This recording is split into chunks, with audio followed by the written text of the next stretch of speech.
and I believe that this man is probably the father of either the Antichrist or the Antichrist John the Baptist. And this is his son David over here in one of their mansions.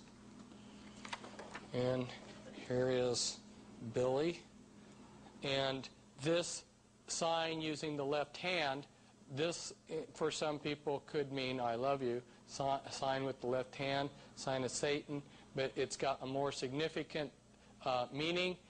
This is one of the ways that they induct people into trance who are slaves. And then here, Adolf Hitler and his grandmother. His grandmother was impregnated by the Rothschilds in Vienna, and then Hitler's father was paid money to change his name from Schicklgruber to Hitler. Now we're going to talk about the mind control. And you will notice that I saved this for last. I realized that even if I spent all 3 hours on this topic, I could barely scratch the surface. And I was very reluctant to open up this Pandora's box and start talking about something that's so vast and complex a subject that I can barely pull the pieces together to make it a coherent subject for you without raising a lot more questions. But recently there's been a number of books come out on the mind control, but most of them are very superficial. You'll really want to get this to understand it better. Someone who got this said, Fritz, after I got this, I was so excited about the subject, and I got a whole bunch of other books on the subject, and they all turned out to be vague. And I said, yes, I know that's the case. Another illustration about this book is somebody who came in off the streets who knew nothing about anything and was a teenager, picked this up and couldn't put it down, and 20 pages later had to be torn from it. Now, you may be wondering, how do they do this mind control? Well, the book will explain it. That's why I wrote the book. I can't go into the details of how they do this mind control. But I can say simply that it is a very sophisticated combination of every mind control technique that has ever been thought up. Okay? Now, if you talk or listen to someone in the CIA, sometimes you will hear them say, well, we tried behavioral modification, but it only works in such a percentage of the cases. And we tried this method of mind control, but it only works in a small percentage of the cases. And we tried this, and they make it appear like they've discarded all of these. The truth is if you take this method of mind control, which only works, let's say, in 70% of the cases, and match it to this type of mind control, which only works in 70% of the cases, and match it to this, and make a group package, by the time you've gone through all these many different types of mind control, you create something that totally locks the person into your control. This is my co-author. Now, when they begin with a child, they start traumatizing it. The human mind is like a computer. You've probably heard people say that the human mind is like a computer, and that if you got all of the computers in the world and put them together, then in some functions the human mind would outstrip it. In order to make computers functional, they had to learn how to section off memory. When you reboot your computer, there's memory there that you can't touch. The Illuminati learned centuries ago how to section off memory within the human mind. And it's done with amnesia walls. And the amnesia walls are built by trauma. If you look at a timeline here, and here's a point in time when, let's say, you're in war and your buddy gets killed and it's a trauma to you, you may take and build amnesia walls around that particular event in your mind. That's called post-traumatic stress syndrome. The Illuminati learned this trick many centuries ago, and they traumatize a person until they shatter their mind into thousands upon thousands of disassociated states. Okay, it's like taking a mirror and throwing it against the ground and breaking it into thousands of pieces. And then they know how to go in and find each of those little pieces, and with that little disassociated part of mind, memory, they through programming, build that, each piece, into what they want. Perhaps they want that piece to be a personality. Then they will give that piece of the mind an identity, a history, a job, and the full works. And they'll also attach a hypnotic cue that they can pull that piece of mind, that alter, that personality, they're called alters or personalities, so that they can pull that to the front of the mind. Then they build very complex alter systems. My co-author here, her mind was shattered 30,000 ways, and then to build an alter system, the front of her alter system had 13 by 13 grid, which is 169 personalities. And then there were 13 sections of that. And all of these have amnesia walls between them, and all have hypnotic cues attached to pull them to the minds. That's just a small part of her system. There are many hidden worlds, as she had two programmers competing against each other for control of her and putting in hidden worlds. And basically what you have with these people is they've made a mess of their minds, they've shattered them into many pieces, and they've tried to scrape up a few things and pull together this mess. So you have, like, if you're comparing this to a store, you've got a nice storefront, but if you go out behind the store, there's a lot of garbage out there and a big mess. They like to create the best fronts for these systems of alters. They like to hide what they're doing. They like to they like to create a personality or several personalities to hold the body that have the most legitimate, the best front that they can imagine. So I like to ask audiences, what do you think the favorite occupation is for men in the Illuminati?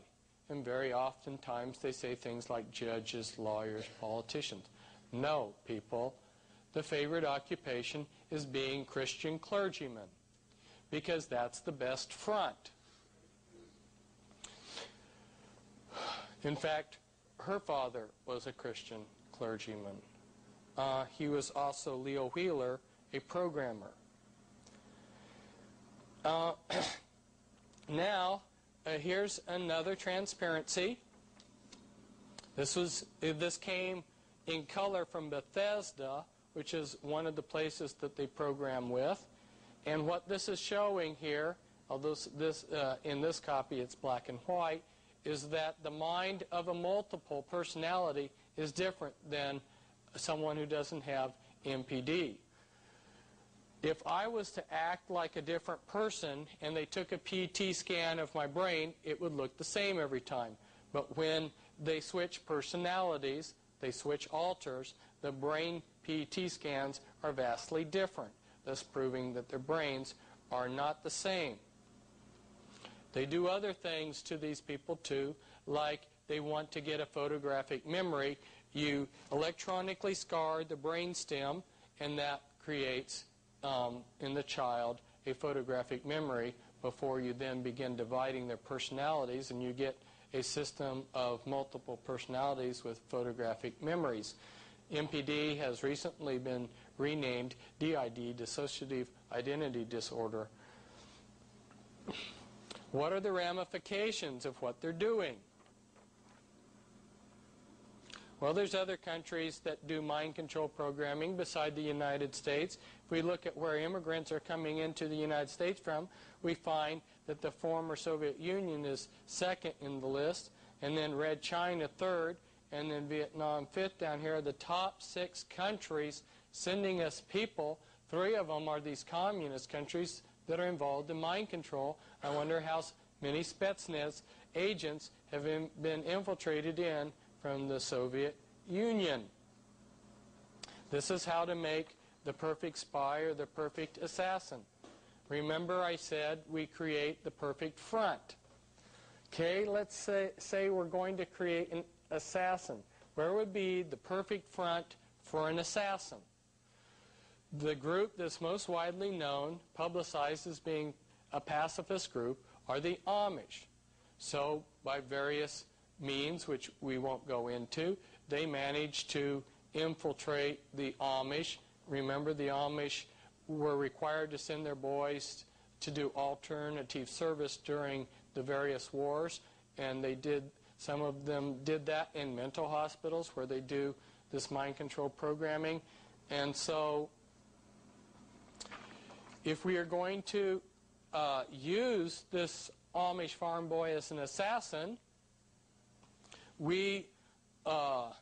I'm saying we as if we were in the position of the people that use these slaves, these mind-controlled slaves, we would trigger them somehow on a subconscious level for the boy to go on a trip to visit his Freundschaft, his relatives in another state. And as he's traveling, say for instance, maybe he comes on the bus to a stop, and he gets off and goes into the restroom, and he's programmed to go through a series of things which just click him into his assassination altar, and he goes out and carries out his mission, his assassination. Then he gets on the bus, goes and visits his relatives, and comes back.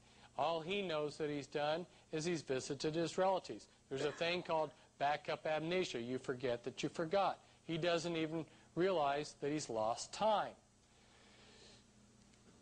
When this is all done, then the CIA, and they call this a wet ops, that's their term for blood's going to run, they will debrief this wet ops with a team of 3, a programmer and a polygraph expert and one other guy, and they'll bring him, the boy in.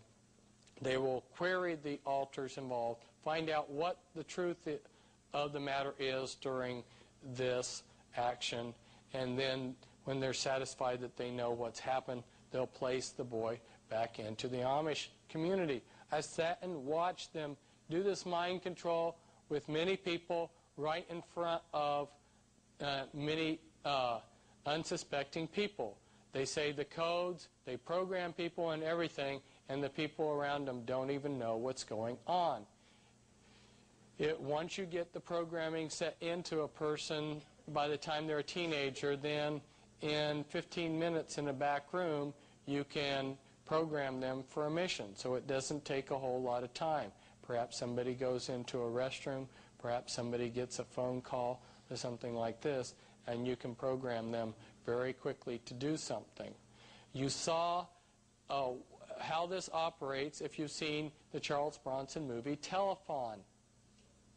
And there they make this out in the movie Telephone to be something that the Russians have done. And there's this Russian agent, and he's going around the United States, and he calls people up on the phone, for instance, a housewife, and he says a little ditty, like a nursery rhyme, and it triggers her to go into her disassociative state, another alter that's programmed to go and get in the car and blow up a military installation and suicide herself.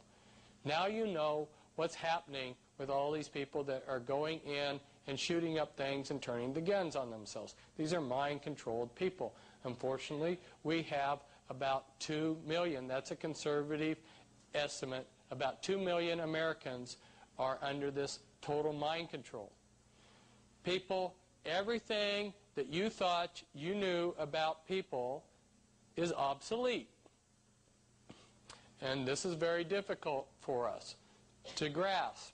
But it's what the New Agers call a paradigm shift. And everything that we have been using to judge other people has been obsolete, even before we were born.